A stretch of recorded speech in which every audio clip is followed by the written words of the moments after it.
DD India Global Monday to Friday at these times. Live from New Delhi, you're watching DD India News Hour, India's voice to the world. I am Deepika Mehtu, and coming up in the next 1 hour.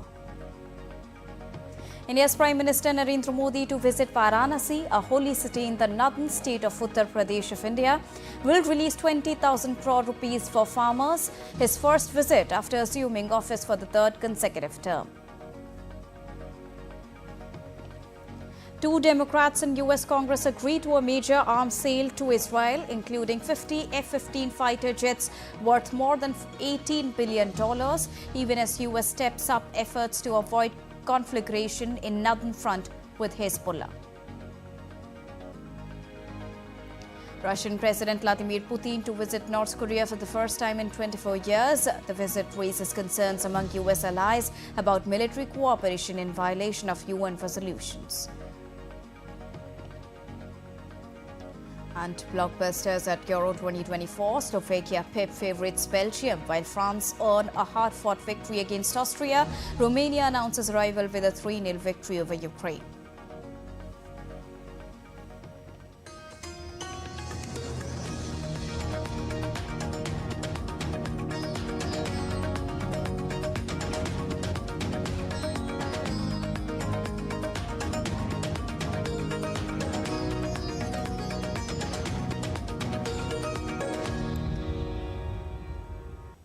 A very good morning to all our viewers. You're watching DD India News Hour, and those were the top headlines. Now to begin with the top story of the day. Indian Prime Minister Narendra Modi will visit North Indian city of Varanasi on Tuesday. Now this is Prime Minister Narendra Modi's first visit to his parliamentary constituency since assuming office for third consecutive term. During the visit, Prime Minister Narendra Modi will release the 17th installment of PM Kisan scheme. Under the scheme, 200 billion rupees will be transferred to over 92.6 million farmers through direct benefit transfer. The event will also witness the distribution of certificates to more than 30,000 self-help groups trained as Krishi Sakhis to serve as para-extension workers. Prime Minister Narendra Modi will also witness Ganga Aarti at Dashwamedev Ghat. He will also perform puja and darshan at Kashi Vishwanath Temple. Prime Minister Narendra Modi will visit the ruins of Nalanda in Bihar on Wednesday. He will also inaugurate the campus of Nalanda University in Rajgir. The university is conceived as a joint collaboration between India and East Asia countries. The inauguration ceremony will be attended by several eminent people, including the head of missions of 17 countries.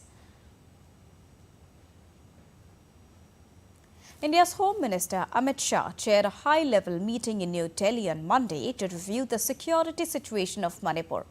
The Home Minister did holistic review of security situation in Manipur and directed to ensure that no further incident of violence takes place in the northeastern state of India.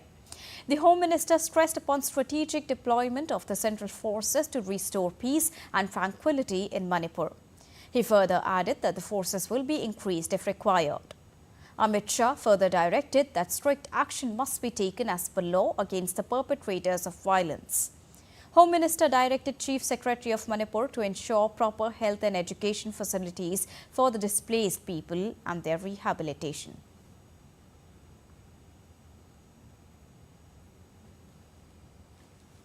India's Road Transport and Highways Minister Nitin Gadkari on Monday approved construction of Chattergala tunnel by the National Highway Authority of India. The tunnel will link Lakhanpur with Tota via Basoli, Bani, Bhadrava as a national highway, making it a run of just 4 hours. The approval was given by Nitin Gadkari at a high-level meeting in Srinagar, chaired by him and attended among other by Union Minister of State in Prime Minister's Office Dr. Jitendra Singh, Lieutenant Governor Manoj Sinha and senior officers of NHAI, NHIDCL and the J&K government. Talking to the media, Dr. Jitendra Singh said the work on the national highway section of Kishtwar-Chatru will also be expedited. That will provide an alternative road connectivity for ease of travel. Now, Congress leader Rahul Gandhi will retain the Rae Bareilly parliamentary seat. Congress Party President Mallikarjun Kharge, during a press conference on Monday, said that Rahul Gandhi has decided to retain the Raebareli parliamentary constituency in UP and vacate the Wayanad seat of Kerala. His sister Priyanka Gandhi Vadra will contest from Wayanad. Rahul Gandhi had contested and won both Wayanad and Raebareli seats in the 2024 general polls. Meanwhile, Rahul Gandhi said that he has an emotional connection with both Wayanad and Raebareli and will continue to visit Wayanad. Speaking about her electoral debut, Priyanka Gandhi said that she will contest the by-poll from Wayanad, but her decades-old association with Amethi and Raebareli will continue. Priyanka has vowed to fill Rahul's absence in Wayanad.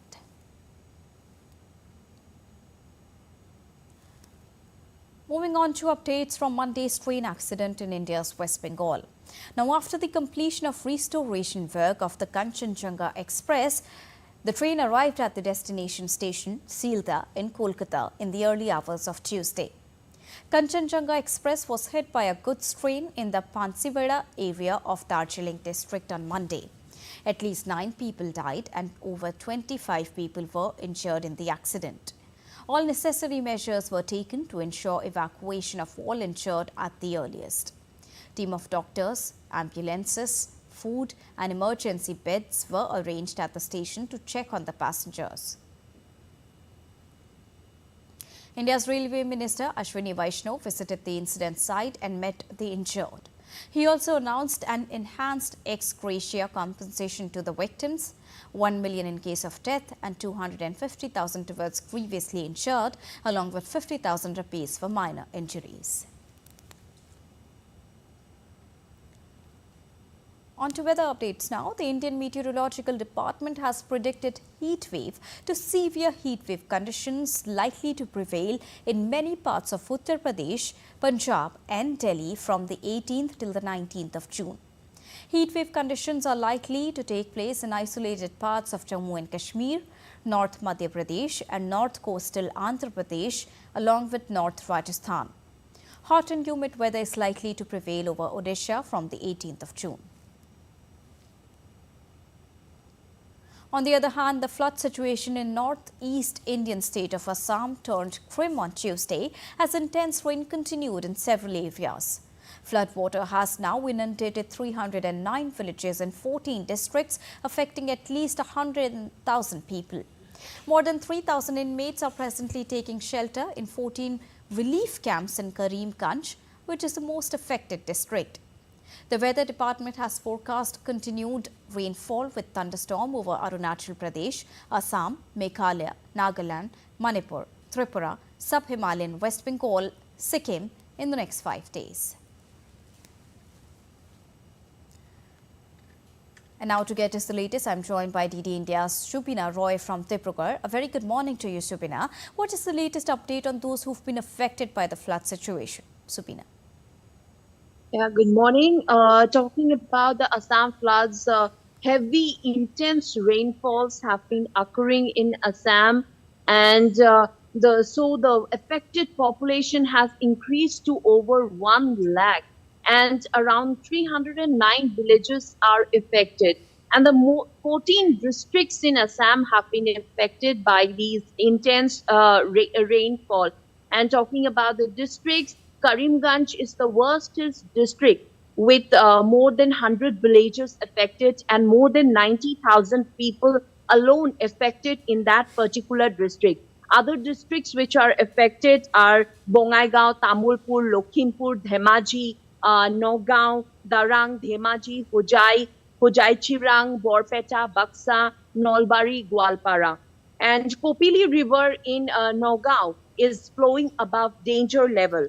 And the inmates, talking about people living in relief camps, around 1,000 people are living in relief camps and in 14 relief camps that were set up in Karimganj district yesterday. And talking about the overall northeast, the IMD has predicted widespread to moderate rainfall across the sub-Himalayan West Bengal, Sikkim, Tripura, Manipur, Mizoram, Nagaland, Arunachal Pradesh, Assam, Meghalaya, and Assam, Meghalaya, Sikkim, West Bengal is going to experience isolated very heavy to heavy rainfall from 17 to 21st, whereas Nagaland, Mizoram, Manipur, Tripura is going to experience heavy, very heavy to rainfall from 17 to 19. And extremely heavy rainfall is going to be experienced in Assam and West Bengal and on 17th and 19th, and on Meghalaya on 18th of June. So, All right. talking about urban flooding, Guwahati is being flooded. Areas of Anil Nagar, Chanmari is being flooded by flood waters. So, this is the situation in Assam right now. All right. Thank you so much, Subina, for joining us and bringing the quick and latest update from the flood condition there. Moving on, in Maharashtra, monsoon is expected to partially revive over after the 19th and 20th of June. India's weather department is now saying that the dissipation of an anticyclone that had been weakening the monsoon would pave the way for the westerly winds to strengthen. Heavy showers are likely at least in the Ghat areas and dam catchments in parts of the state in the coming week.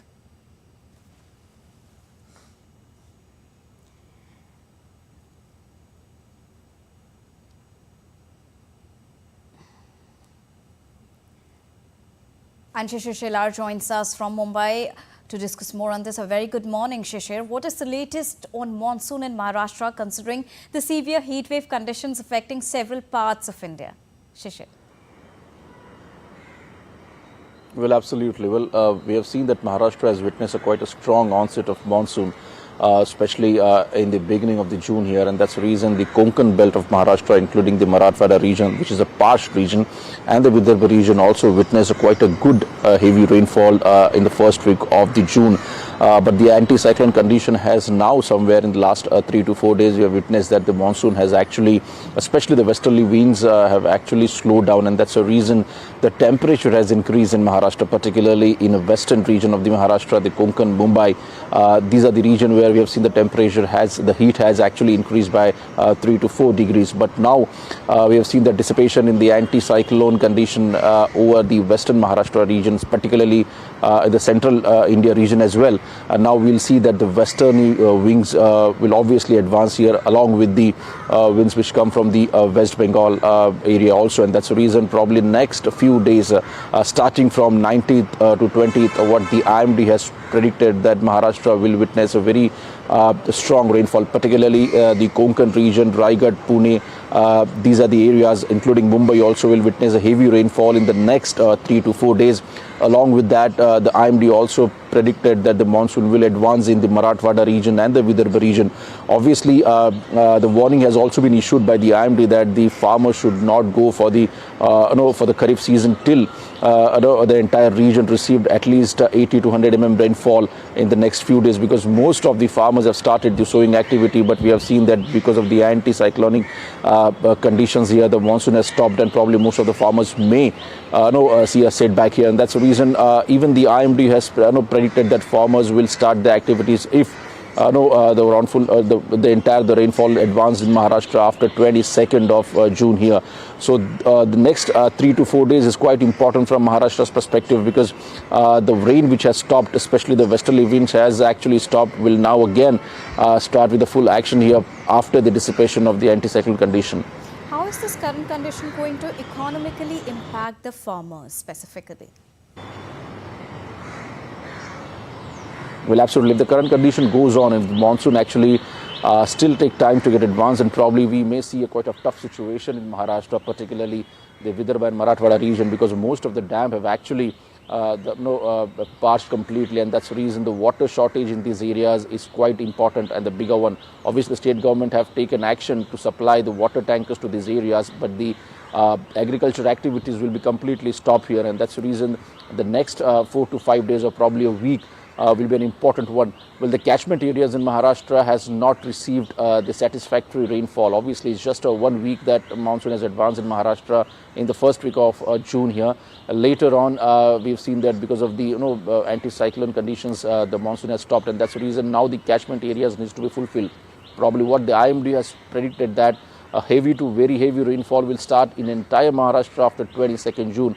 And probably that is the reason they have given warning to farmers as well that they should not start with the Kharif season sowing. Well, this will definitely have adverse impact on the economy. Obviously, the farmers, for them, it will be a nightmare if the monsoon will also get delayed in Maharashtra. And that's the reason it's just a few days more now, probably. All the farmers also and the IMDs also keep a very close tab on the monsoon's arrival. All right. Thank you so much, Rishabh, for joining us and bringing us the latest from Mumbai. And now it's time to take a quick and short break here on DD India News Hour, but still to come on the other side. South Korea and China all set to hold their first round of diplomatic and security dialogue on Tuesday in Seoul. Campaigning kicks off for France's snap parliamentary election, which is to be held in 2 rounds on 30th of June and 7th of July. And Iran's presidential candidates held their first televised debate on Monday.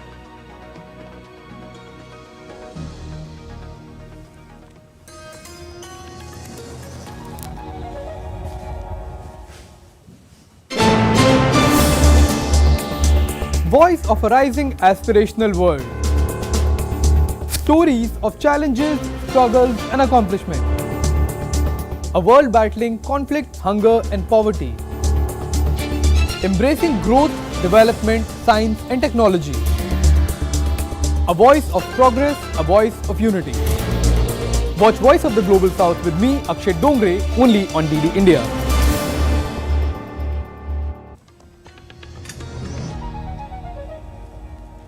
Welcome back after that short break. You're watching DD India News Hour with me, Deepika. Now, Russian President Vladimir Putin is starting his Asia tour. On Tuesday and Wednesday, he will visit North Korea for the first time in 24 years. And ahead of the trip, the DPRK leader called Russia an invincible ally. The West says it has fears that Pyongyang provides Moscow with badly needed munitions to fuel Putin's military effort in Ukraine in exchange for economic assistance and technology transfers for Kim's nuclear weapons and missile program. Now, Putin will next go to Vietnam. Tasha Chernishova has more from Moscow.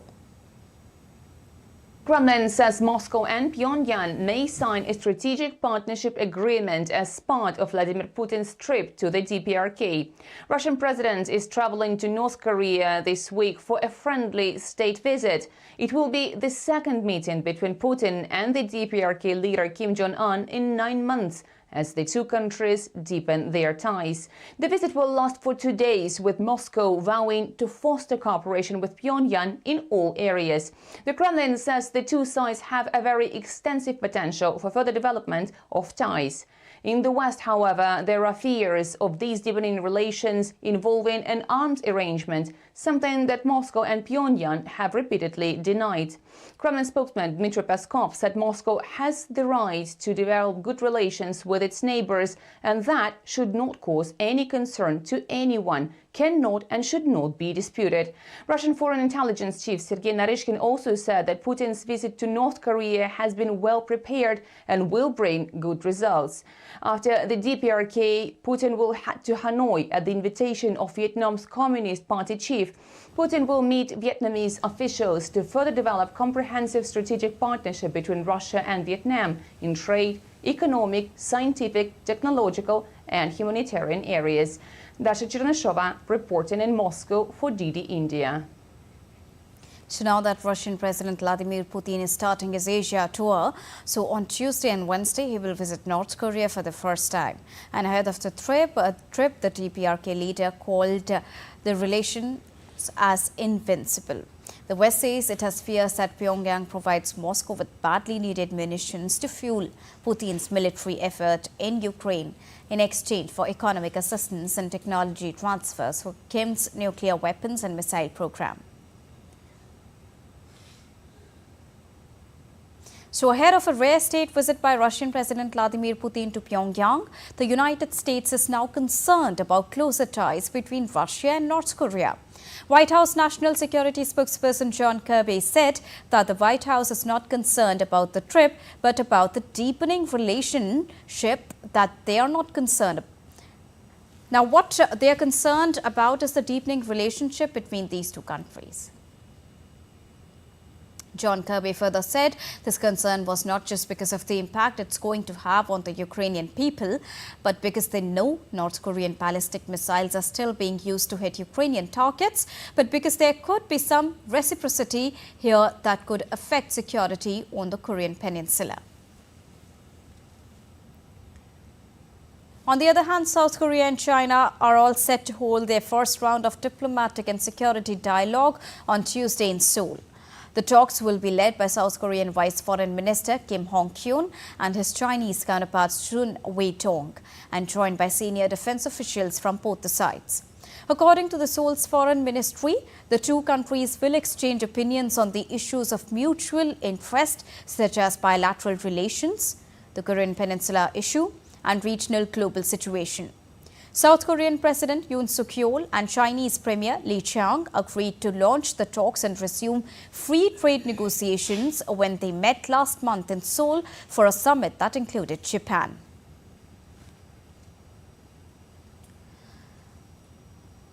And now to give us more perspective on this, I'm joined by DD India correspondent Laura Westbrook from Hong Kong. A very good morning from India, Laura. What are the main focus areas of the talks between South Korea and China?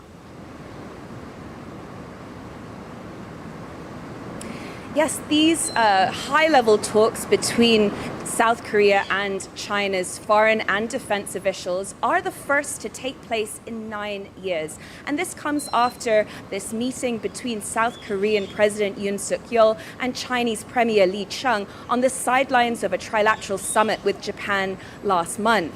Now, these talks, they have been the first to take place in 9 years, and they've been elevated from talks between Director General to being headed by these vice foreign ministers. And high on the agenda, they will be discussing bilateral relations as well as the security landscape in the Korean peninsula, as well as China's strategic competition with the United States. But these talks do come amid high tension on the Korean peninsula, with North Korea sending over garbage in balloons across the border to South Korea, and South Korea responded by resuming its loudspeaker propaganda on the border. Now, South Korea is also expected to ask China to use some of its influence as North Korea's biggest source of aid and one of its key allies on North Korea to try and abandon its nuclear weapons program. And of course, the timing of this is important. As these talks take place in Seoul, Vladimir Putin, the Russian president, he will be having a state visit to North Korea as well.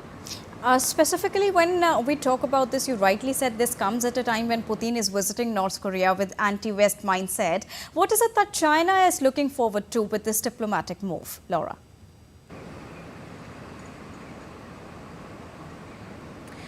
Yes, well, China will be looking to try and slow the relationship between South Korea, Japan, and the United States. It sees these three countries trying to, what it says, contain China. And we have seen a more security partnership between these three countries. On the sidelines of the Shangri-La dialogue in Singapore just a couple of weeks ago, the three defense ministers released a joint statement saying that they wanted to see freedom of navigation in the South China Sea. So while there are these talks are a sign of improving ties between South Korea and China, there are still some key differences that are happening right now. And also, South Korea will be looking to manage its relationship with Beijing as at a time when Moscow and Pyongyang are also furthering and deepening their cooperation as well. Indeed, South Korea has issued a stern warning to Russia, saying that it should not help North Korea in achieving its military capabilities. So there is a lot happening in the region at the moment, but really these talks, they are a step in the right direction, but there are still some key differences that are happening, especially between South Korea and China. All right, thank you so much, Laura, for joining us and bringing us a rounded perspective on the developing facts there. Moving on, the Pacific Fleet of the Russian Navy will hold exercises from Tuesday in the waters of the Pacific Ocean, the Sea of Japan and the Sea of Okhotsk. The drills involved about 40 ships, boats and support vessels, around 20 naval aircraft and helicopters, including long-range anti-submarine aircraft Tu-142M3, IL-38 and IL-38N, as well as anti-submarine and search and rescue helicopters.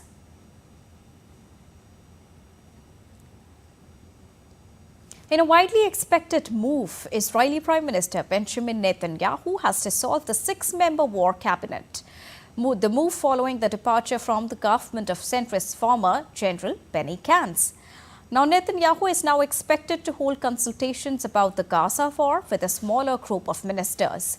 The move was announced as the U.S. Special Envoy Amos Hochstein visited Jerusalem, seeking to calm the situation on the disputed border with Lebanon, where Israel said tensions with the Iran-backed Hezbollah militia were bringing the region close to a wider conflict. The forum was formed after Gantz joined Netanyahu in a national unity government at the start of the conflict in October. Gantz left the government last week over what they said was Netanyahu's failure to form a strategy for the conflict. U.S. Special Envoy Amos Hochstein arrived in Israel on Monday and met with Israeli leaders in an attempt to avoid further escalation between Israel and Lebanon.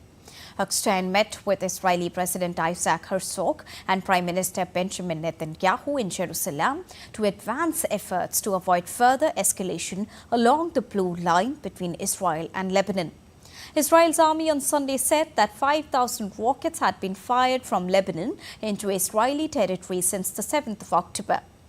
Army spokesperson Rear Admiral Daniel Hagari warned that Hezbollah was bringing Israel to the brink of what could be a wider escalation, one that could have devastating consequences for Lebanon and the entire region. Hezbollah's increasing aggression is bringing us to the brink of what could be a wider escalation, one that could have devastating consequences for Lebanon and the entire region. Hezbollah is jeopardizing the future of Lebanon so that it can be a shield for Hamas, a shield for the Hamas terrorists, the one that murdered the elderly, raped women, burned children, and kidnapped Jews, Muslims, and Christians during their massacre on October 7th. When we say that we will not let October 7th happen again on any one of our borders, we mean it.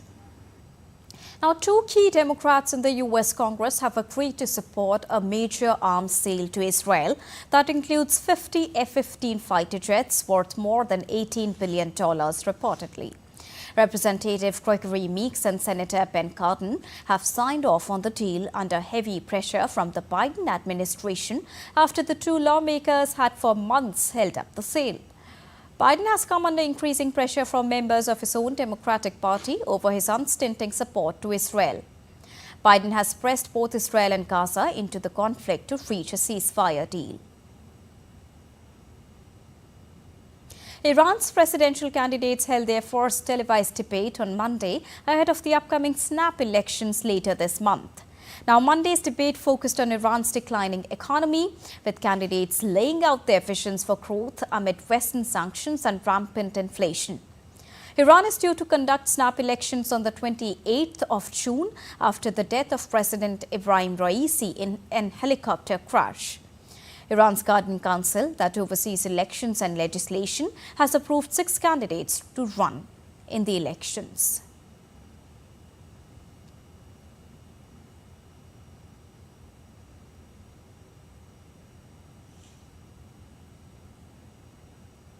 It's now time to take a quick and short break here on DD India News Hour, but still to come on the other side. Top picks from NATO Chief Jens Stoltenberg's meeting with US President Joe Biden at the White House. A comprehensive report on world facing different weather conditions in different parts. And ahead of the International Yoga Day, we bring you an exclusive report on importance and benefits of yoga in everyday life.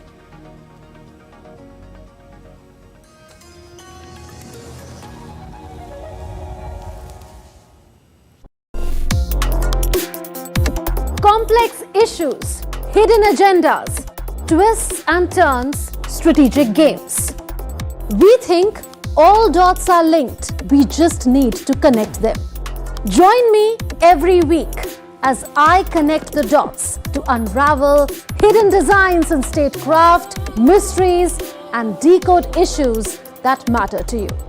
Watch Connecting the Dots with me at these times on DD India.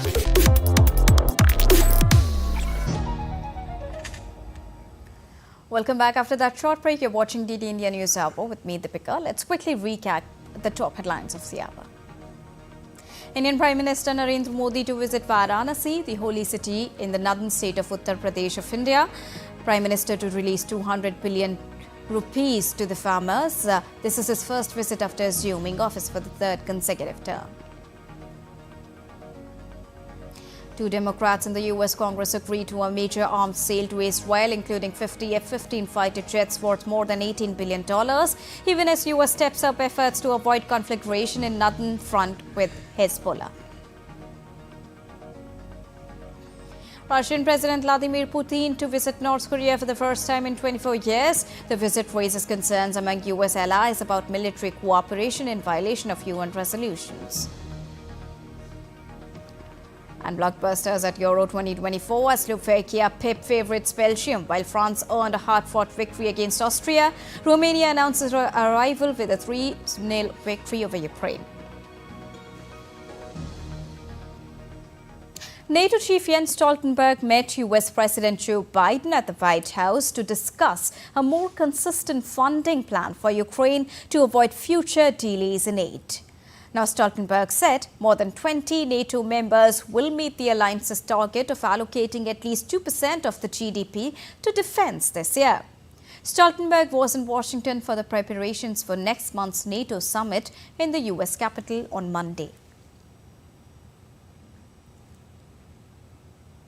Discuss the upcoming NATO summit here in Washington next month, where we will celebrate the 75th anniversary of the most successful alliance in history, NATO, but also where we take important decisions for the future, not least on defense spending. And I shared with the President the new numbers we have, showing that this year 23 allies will spend 2% of GDP or more on defense, which is twice as much as just 4 years ago, and demonstrates that more and more allies are now really stepping up and investing more in our security. The NATO secretary also criticized China for trying to balance its relations with both Russia and the West, asserting that Beijing must face repercussions if it continues its current course. Speaking to the Wilson Center think tank, Stoltenberg said the number of NATO allies now meeting the spending target of 2% of the GDP compares to less than 10 members 5 years ago. China urges that it is not sending lethal assistance to either of the side, unlike the United States and other Western nations. Beijing steered clear of a weekend summit in Switzerland promoted by Ukrainian President Volodymyr Zelensky that reaffirmed Kyiv's demand for Russia to leave Ukrainian territory for any peace. NATO's chief has warned that the Western alliance needs to impose costs on China over support for Russia, while saying that only a regular flow of weapons to Ukraine could end the war. Publicly, President Xi has tried to create the impression that he is taking a back seat in this conflict to avoid sanctions and keep trade flowing. But the reality is that China is fueling the largest armed conflict in Europe since World War II. And at the same time, it wants to maintain good relations with the West. Well, Beijing cannot have it both ways. At some point, and unless China changes course, allies need to impose a cost. Stoltenberg further said NATO will continue to bring Ukraine ever closer to NATO membership at the upcoming summit. We must ensure that Putin's aggression doesn't pay off, today or in the future. That is why, at the summit, we will continue to bring Ukraine ever closer to NATO membership. so that when the time is right, Ukraine can join without delay. And now, following comments by NATO's chief that the military alliance was holding talks on deploying more nuclear weapons, the White House National Security spokesperson John Kirby said it would be irresponsible not to have those talks. Look, NATO is a defensive alliance, and NATO countries are some of the most sophisticated in the world when it comes to military capabilities, and it would be irresponsible and imprudent if we weren't constantly talking to our NATO allies about how to make sure we can meet our commitments to one another across a range of military capabilities. And that's as far as I'll go. Now, Thailand's former Prime Minister Thaksin Shinawatra has been formally indicted for allegedly insulting the monarchy. Thaksin is expected to seek bail from a criminal court in the case that stems from a 2015 media interview. The former Thai Prime Minister could face pre-trial detention if he is denied bail today. Thailand's Constitutional Court is also scheduled to resume deliberations on a case that seeks to remove Srettha, who runs a Pheu Thai-led coalition government, from power over allegations of ethical violations in appointing a cabinet minister who spent time in prison. Now, as campaigning kicked off for France's snap parliamentary election, supporters and party leaders gathered for the French left-wing alliance's first rally on Monday in Montreal near Paris. Political parties representing the French left wing reached an agreement on the 12th of June to form a popular front to contest the snap parliamentary election that will be held over the coming month.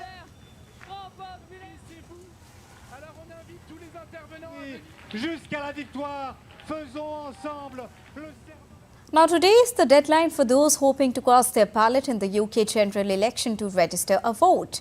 British or Irish citizens or citizens of a Commonwealth country with the right to remain in the United Kingdom are allowed to participate in the election that will determine the makeup of the next parliament and who becomes the next Prime Minister.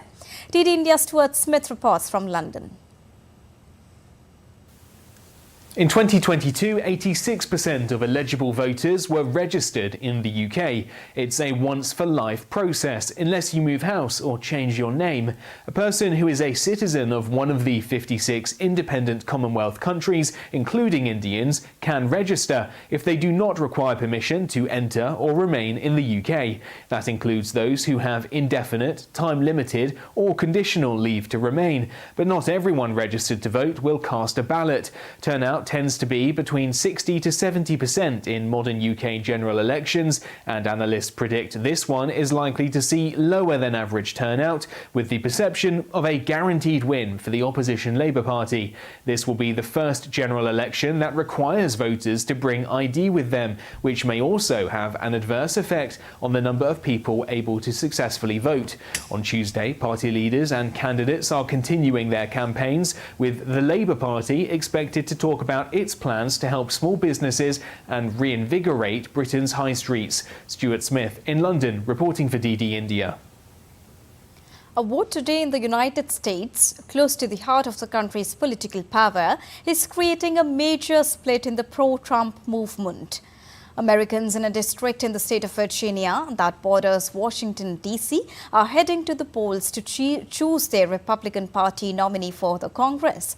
But the local contest is being marked mainly as a battle over which candidate has the backing of former President and White House hopeful Donald Trump. DD India's Benji Hyatt reports.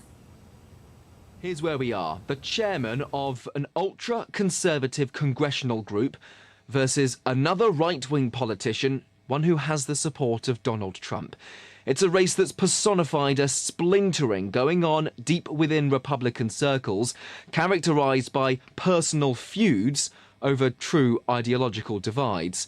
On the one side, Representative Bob Good. He calls himself a biblical conservative. He's an America First isolationist who wants to crack down on immigration at the southern border, block aid to Ukraine and shrink government spending.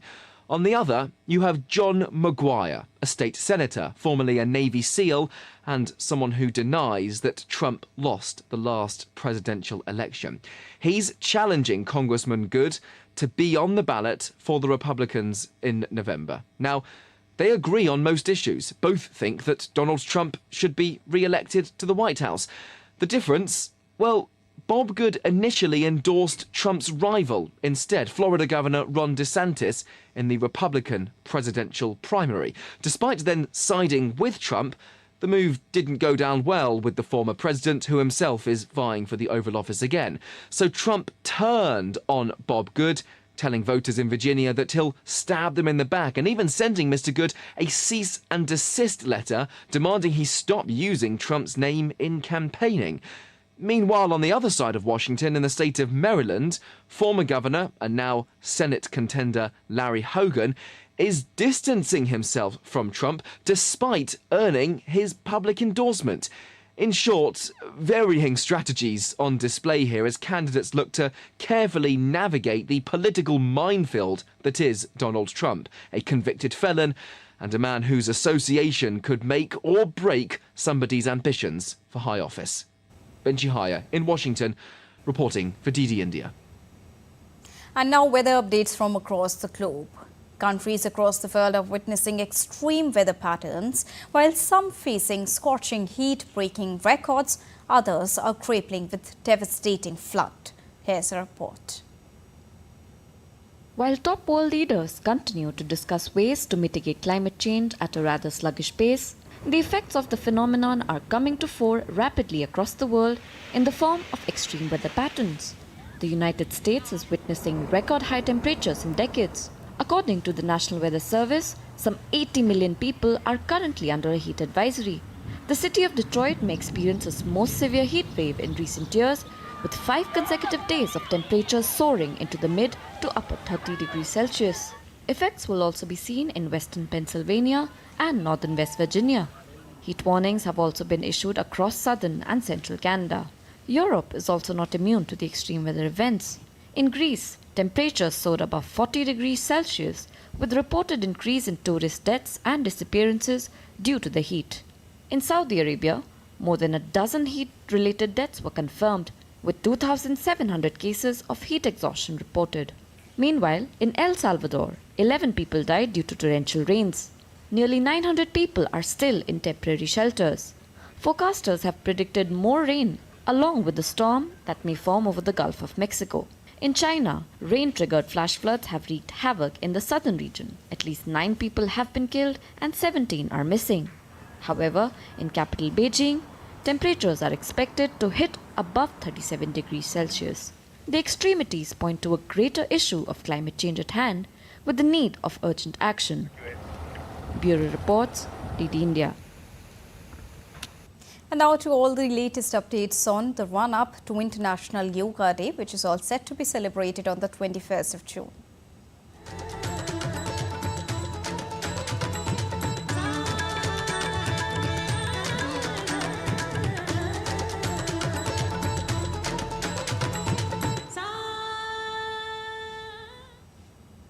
As part of the preparations for the upcoming International Yoga Day, the New Delhi Municipal Council organized yoga camps at Lodi Garden in the national capital, New Delhi. The camp was organized as a part of build-up program where instructors from various institutes will be conducting yoga sessions as per the common yoga protocol.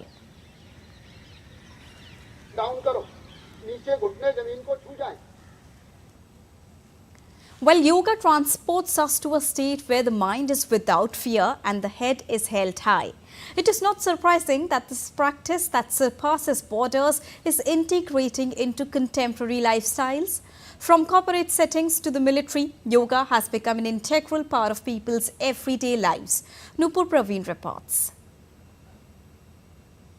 As the sun rises on yet another day, millions around the globe are embracing a practice that transcends boundaries and unites minds, bodies and soul, yoga. Honorable Prime Minister of India, Narendra Modi, recently made a significant statement. He said that yoga is a zero investment method that requires no expenses for good health. The theme for this year's International Yoga Day is also along similar lines, yoga for self and society. With the International Day of Yoga approaching on June 21st, the spotlight turns to how this ancient discipline is finding a significant role in modern lifestyles. I've been doing yoga for several years now, and it's been really good for me. I feel really good taking an hour for myself in the morning and then enjoying the rest of the day. It keeps me fit, it keeps me focused, it keeps me, as we say in Hindi, shant. I've been practicing yoga since 2013. So it's been long, 11 years. I had thyroid and other complexities, and now my parameters are all normal. I feel very energetic and happy the whole day, and I don't miss yoga. Every day I practice. From office boardrooms to the battlefield, yoga's influence knows no bounds. And then there's laughter yoga, where joy becomes the asana, a state of physical and mental harmony.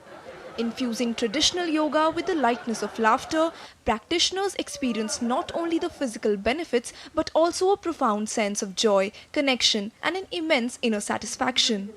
Everybody knows that laughter is the best medicine. And if you laugh every day, it will reduce your stress, boost your immune system, and keep your mind positive. Science tells us that if you want to get the health benefits of laughter, you must laugh at least for 10 to 15 minutes. And this is the reason we created laughter yoga. Laughter yoga is a form of exercise where anybody can laugh without jokes, humor, and comedies. As the world prepares to celebrate International Day of Yoga on 21st June, let's take a moment to celebrate India's priceless contribution to the world, a path of unity, well-being, and inner harmony. With camera person Mohit, this is Nupur Praveen for DD India in New Delhi. And now it's time to take a short break here on DD India News Hour, but still to come on the other side. A quick update on how Asian markets are performing in the world of business. World number 3 Arena Sabalanka pulls out of Paris Olympics, prioritizing health. And cricket fans all set to witness Super 8 clash that kicks off from Wednesday onwards.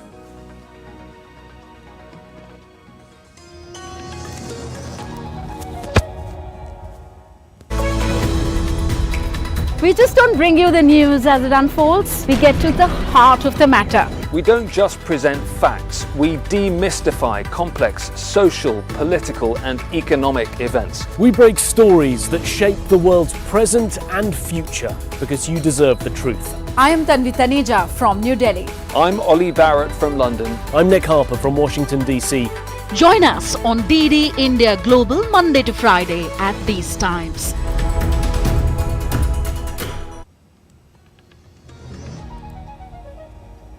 Welcome back after that short break. You're watching DD India News Hour with me, Deepika. And now all the latest on the 18th edition of Mumbai International Film Festival.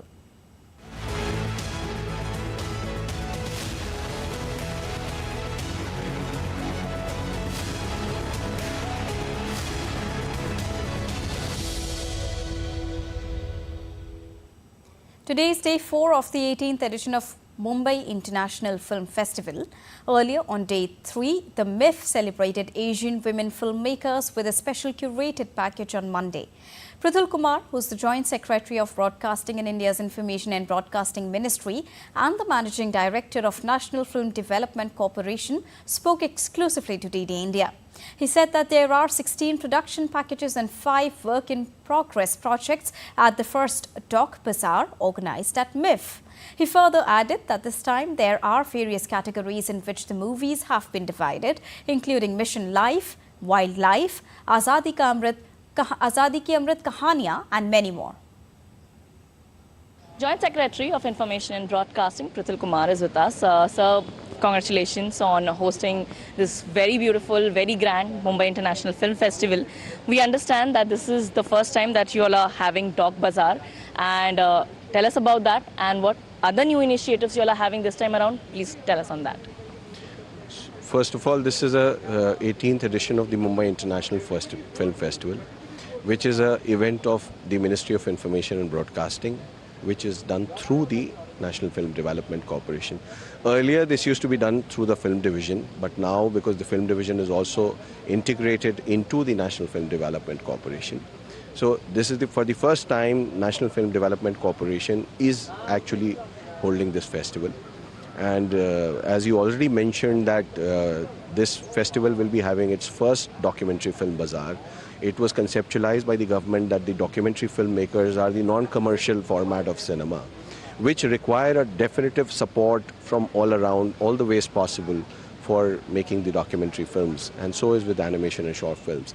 So this is how the first time documentary film bazaar was conceptualized.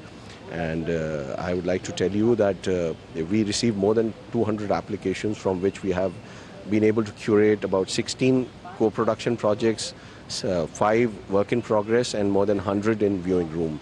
So a lot of projects are here and a lot of interest are there. Are the people who have come here to pitch, they have been constantly busy. And yesterday they had a session in the master classes also, pitching it to the business. It was very well attended.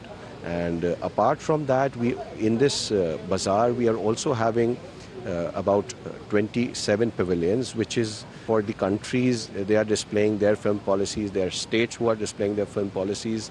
And apart from that, we also have a segment of more than 15 stalls wherein the VFX, animation and the technical stalls are there, which are sort of, telling the filmmakers who are attending here, the budding filmmakers and the filmmakers who sort of associate and become a delegate of MIF, of the latest technologies which are taking place here. So it's a great mix. People can come, learn, see, experience. So I really hope that this first edition is great.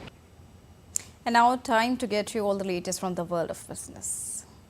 Asian stocks tracked Wall Street higher on Tuesday ahead of a chorus of Federal Reserve officials due to speak later in the day, while the Australian dollar held steady and domestic shares rose ahead of the country's interest rate decision. The main market focus in Asian hours on Tuesday was on the Reserve Bank of Australia's policy decision, where expectations are for the central bank to stand pat on rates. Focus, however, will be on any forward guidance for a potential easing cycle down under. Central banks in Norway, the UK and Switzerland are also due to meet this week, where bets are for the former two to hold steady on rates and for the Swiss National Bank to deliver another 25 basis points of easing. You're watching DD India News Hour, and now it's time to get you the latest from the world of sports. To begin with Euro, Slovakia secured a narrow 1-0 victory over Belgium in the first upset of the European Championship on Monday. Ivan Sanctras scored Slovakia's quickest goal at a major tournament to take his side to a gritty win over Belgium. It was Belgium's first loss in 16 games under coach Domenico Tedesco, and a flashback to their calamitous 2022 Football World Cup campaign on a day when whatever could go wrong in the Group E did, though much of their misfortune was self-inflicted. France ground out of a 1-0 victory over Austria on Monday as an own goal by defender Maximilian Weber gave Didier Deschamps judges an unconvincing victory in their Euro 2024 opener. Kylian Mbappe burst clear shortly after the break, but the France captain fired wide and came off in the 90th minute after a clash of heads left him bleeding from the nose. In Group E opener on Monday, Romania turned in a high-octane performance to win its first European Championship match in 24 years with an emphatic 3-0 victory over Ukraine. In cricket, the Super 8 phase of the ICC Men's T20 Cricket World Cup is all set to begin on Wednesday, with South Africa taking on co-host United States of America in North-South Antigua. India will play against Afghanistan on the 20th of June in Barbados's capital Bridgetown. In the other encounter, West Indies are all set to face reigning champion England in St. Lucia's Cross Islet. The Super 8 matches will be played till the 25th of June. In tennis, world number 3 Arina Sabalenka said on Monday that she will not play at the upcoming Paris Olympics in order to focus on her health and prepare for the hardcourt tournaments. The 26-year-old Belarusian won the Australian Open in January but was knocked out by 17-year-old Russian Mira Andreeva in the French Open quarterfinals this month. Arina Sabalenka said it's too much for the scheduling and she's taken the decision to take care of her health. The twice Grand Slam champion will next be in action against Russian Daria Kaskatskina in the last 16 in Berlin. Meanwhile, the Paris Olympics will run from the 26th of July and will go on till the 11th of August. Slovakia fans celebrated their team that stunned Belgium in the Euro 2024 encounter. France fans also celebrated as they left Merca's PL Arena in Düsseldorf, having witnessed their side kicking off their European campaign with a victory over Austria. Let's go!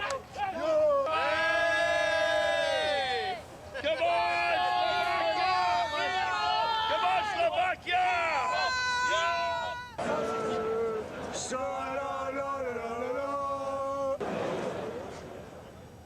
And that's all for this edition of DD India News Hour. But let us know your thoughts on the news of the day. For those on the go, you can get all the latest news and updates from India and across the world on DD India mobile app. The app is available on both Android and iOS platforms. Scan the QR code to download it right now. We'll be back with more news as it breaks here on DD India. I am Deepika Mehto, and from all of us here in New Delhi, thank you so much for watching DD India News Hour. Namaskar.